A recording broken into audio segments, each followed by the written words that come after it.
Today we're going to look at one of the negative externalities of dog culture. When somebody's dog dies, many people have to cremate their dog. And cremation comes with a significant expense and significant downstream problems for society. So let's start off with the number of cremations approximately. So 1.5 million, with most of those being dogs. So 1.5 million, okay? So what is the price to have your dog cremated? Well, it's from $30 to $300. It's even a lot more than $300 because some people have these special things done, like this. Down here we have, let me show you just a little picture. You can get these full-on crazy photo albums with concrete prints of your dog and, braided keychains with your dog's hair. So they can be very, very expensive. And people do over-the-top funerals for their dogs too. But let's what we'll go ahead and do is we'll be conservative with this, and we'll just use the $30. So $30 is the cost, we're going to say, even though we know it's a lot more. We're just going to be conservative with this whole thing. And so it's about 1.5 million, with most of them being dogs. So let's go to our calculator. So that's 30 times 1.5 million. It's $45 million. So $45 million every year just to take a dog and put it into a thing and burn it down into ashes. Because we don't live on property anymore, small apartments with several dogs per apartment. So this is the only option for people. So think about that, guys. That's the money that you can't spend on your health care. That's the money you can't spend on your fellow humans. And when people own dogs, a big part of their life is dogs are better than humans. My dog is more well behaved than your little kid. Yet when the dog dies, they need access to this type of stuff. We as a country spend at least this number right here, $45 million on pet cremations. And that's just with our little math using the $30 per cremation. And we all know that those dog owners are probably spending a whole lot more than that. Let's do a little bit of an aside here for a minute. But look at this right here. There's a website called Does the Dog Die? And you can go to this website and not watch a movie if the plot has anything sad about a dog. So we've probably heard it time and time again. What have we heard? Stuff like this. I can't watch the movie if the dog dies. If the dog dies, I won't watch the movie. Well, okay then, but you are the movie. If you're a dog owner, you are the movie. And if you look at this deeper, why would somebody say that they won't watch a movie if the dog dies? It's because they're mentally in denial that a dog will die. Like, your dog is going to die. When you get a dog, it's supposed to die. I mean, that's just a simple fact of life. It's going to die. And having a dog means you're going to go through more of these deaths than you would if you had a human. A human can live 50, 80, 100 years. Your dog dies, every 5 or 10 or 15 years because you have several dogs. So dog owners, you guys are the movie. You are the movie where the dog dies. You are the movie where several dogs die. And so this just kind of illustrates one of the things that is pathological about dog ownership. They all think their dog is just supposed to live forever. And they guilt themselves if they don't go through surgeries and radiation treatment and pills to keep the dog alive another year, even when the thing is suffering from cancer. And so now let's look at some numbers about the global pet cremation market, which is mostly held by USA because we are the dog worshipping country. But look at some of these numbers though. 2.1 billion in 2023 is projected to be 4.3 billion by 2032, with an annual growth rate, or a compound annual growth rate, of 8%. So that's pretty significant. So back to my comment about people not watching movies where the dog dies. Guys, you are the movie where the dog dies.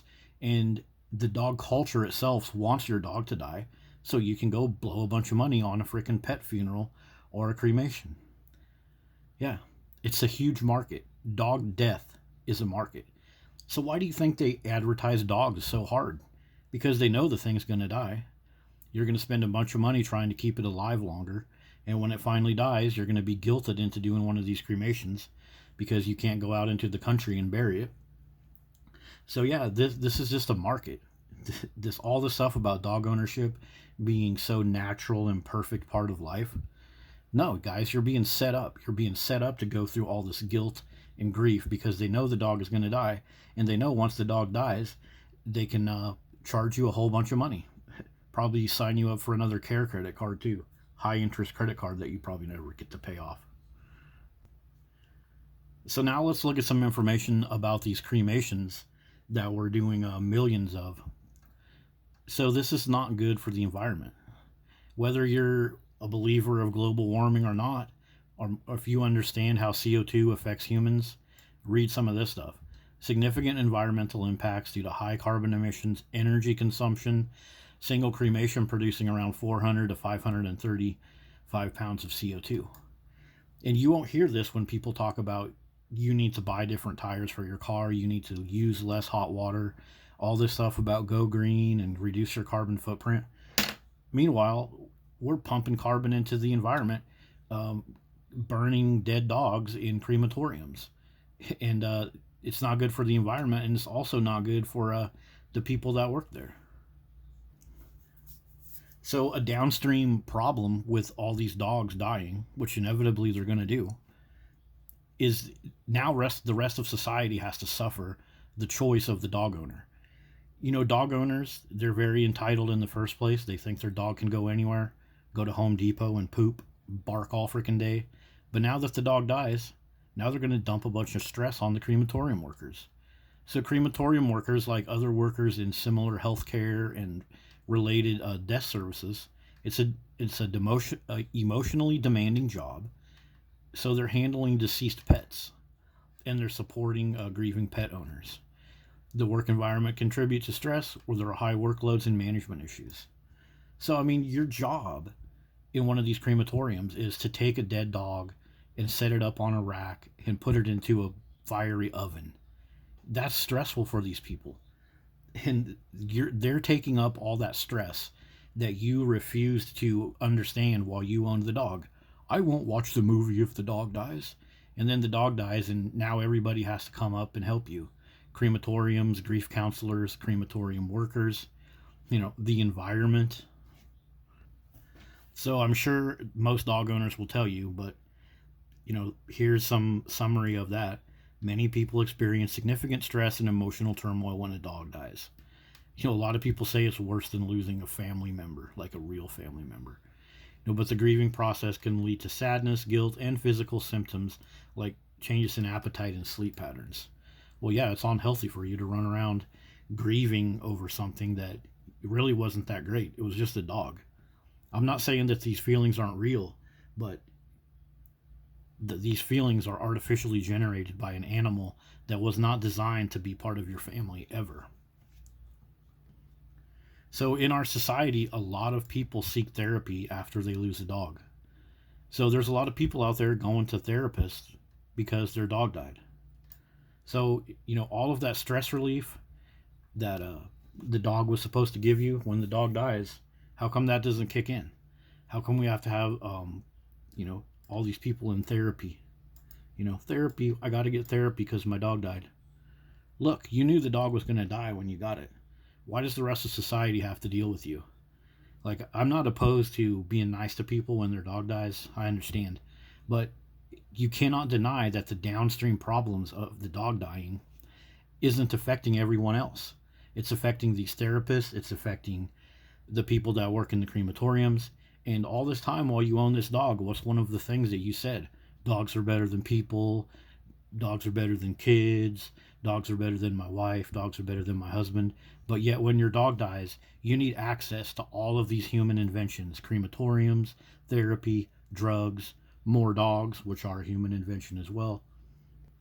We even have therapists that specialize in grief counseling for when your dog dies. I mean, so that's how serious this issue is. So I'm not denying that these people aren't grieving, but it's causing downstream issues in society because the grief load that you have when you own a dog. Dogs die all the time. Sometimes they only live to be a year old and the neighbor dog kills them. Sometimes they attack a toddler and a police officer has to kill them when they're only 8 months old, like pit bulls.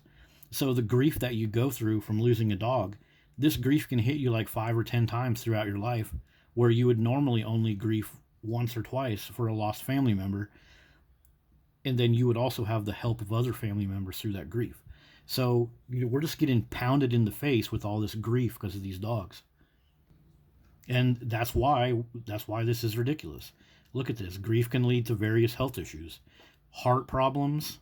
USA has the worst death from hypertension and heart problems, weakened immune system, sleep disturbances, digestive issues. If dogs were so great when they died, their last words should be something to the owner like, "Don't worry about me. You gave me a good life. Don't be full of grief. Just live your life and be happy." But will a dog ever do that? No, it sure as hell won't. And like I said about the whole grief load thing, where we're getting pounded with more and more grief, well, look at what a lot of the dog owners do. They just get another pet. It's like, oh, I feel sad because Scruffy died, so I'll get myself a Fluffy. But many, many dog owners, when their dog dies, their solution is to get another one. It's like, if you love that dog so much, how are you fixing the issue by just getting another one? It shows you that it was just kind of like a weak connection and you fixed it with just another dog. But that dog is going to die too. So it's like I said, the grief load, the frequency of grief that your fellow Americans are getting pounded with is crazy. And you don't have to take my word for it. I mean, you can read any one of these articles like Psychology Today. All these people say losing their dog, oh, it's worse than losing my grandfather, worse than my dad that died.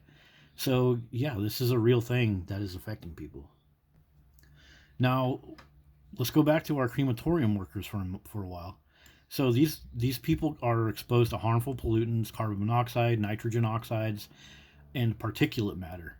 So particulate matter, that's the thing that gets into their lungs. There's certain diseases that crematorium workers have. It's similar to groomer's lung, or like they used to call Mad Hatter's disease when people that worked in that industry got particulate matter in their lungs. But there's many health risks to working in a crematorium. So we used to just, if our dog died, we would bury it out in the country or whatever, bury it on our property. But nowadays, people don't care about that. They will put several dogs in a small apartment, and people will even throw their dogs in the dumpster. There's been many cases where the police get called and people get in trouble. But their other option is obviously to cremate the dog. So that becomes a health risk. It creates this environment. All that nasty stuff accumulates in the body of the people that work there. And of course, like with my other points, there's plenty of information and historical write-ups about this from PubMed, Science Direct, NIH.gov. Working in a crematorium is not particularly good for your health because of the toxic stuff and because of the grief. You have to absorb the grief of these pet owners, and you have to be the one that watches these dogs burn up into ash. The pet owners can go home and jump on the internet and go adopt themselves another dog, while you sit there being the one that has to deal with all these dead bodies. I mean, talk about entitlement of pet owners. My dog died, now you just deal with it. And one last mention for our grief counselors, but grief counselors themselves can experience stress due to the emotional demands of their work. So if part of your job is to listen to dog owners cry about their dog, well, now you're gonna have stress. You're gonna go home and feel so sad about this dog that passed away, and the guy that you're counseling, oh, he's just crying right in front of you, and now you're gonna be more likely to go get yourself a dog so you can feel better. Oh, I'll help some dogs. I'm a good animal lover. Yeah, compassion fatigue. Read up about that, guys. That's what veterinarians go through too. So that's just another downstream issue of dog ownership. The crematorium workers, the grief counselors, all these people, they have to absorb the stress of your dog dying. Our environment has to absorb all the stress from the crematoriums as far as toxins and waste and everything else. And it's all because you choose to get a dog and you deny that the thing is going to die. And it's crazy because dog owners nowadays are so into this whole thing of dogs are better than humans, dogs are better than humans. But the whole time you own your dog, you require access to human inventions, and even when your dog dies, you require access to all of these high dollar things so that your dog can be converted into ashes and that so your grief can be passed on to some other human, a human that you said was never as good as your dog. Yeah. See you guys later.